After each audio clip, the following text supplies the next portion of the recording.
Juan 15:7-11. Kung kayo'y mananatili sa akin at ang mga salita ko'y mananatili sa inyo, hingin ninyo ang anumang inyong nais at ito'y gagawin para sa inyo. Sa pamamagitan nito'y naluluwalhati ang aking Ama na kayo'y magbunga ng marami at maging mga alagad ko. Kung paanong minahal ako ng Ama, ay gayon din naman minamahal ko kayo. Manatili kayo sa aking pagmamahal.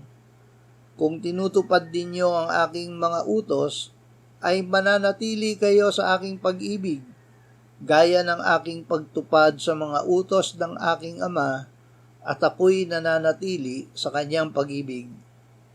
Ang mga bagay na ito ay sinabi ko sa inyo upang ang aking kagalakan ay mapasa inyo at ang inyong kagalakan ay malubos.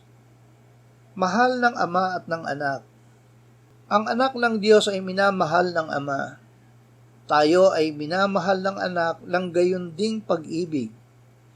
Ibig ng Panginoong Hesus na manatili tayo sa kanyang pagmamahal.